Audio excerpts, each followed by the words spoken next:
la démocratie, je ne la connais pas. Donc il faut qu'on trouve une solution à cette crise, crise politique. Une proposition concrète, c'est de dire qu'il faut ubériser en quelque sorte la façon dont on fait les politiques publiques. Dans les startups, ça veut dire quoi ça ? Dans les startups, il y a ce qu'on appelle des hackathons. Les hackathons, c'est quoi ?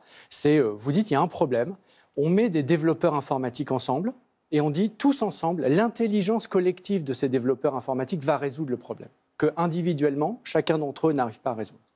Mais il faut faire des hackathons de la politique publique, en prenant 100 Français qu'on tire au sort à partir d'une réalité vécue. C'est ce que vous proposez aujourd'hui. C'est ce que je propose, et c'est ce que j'ai proposé au président de la République.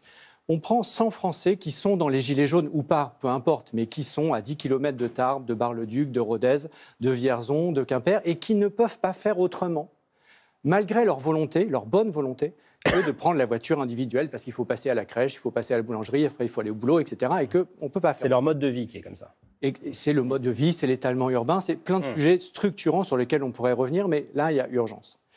Et donc de dire, on prend ces 100 cas concrets dans la vraie vie, on met la régie de transport en commun, des startups, les constructeurs automobiles, les élus locaux, la Caisse des dépôts, l'État et tous les autres acteurs, une vingtaine, une trentaine, qui sont ceux qui, cumulés, peuvent résoudre, peuvent apporter une solution concrète. D'accord ? Les sociétés de covoiturage, etc.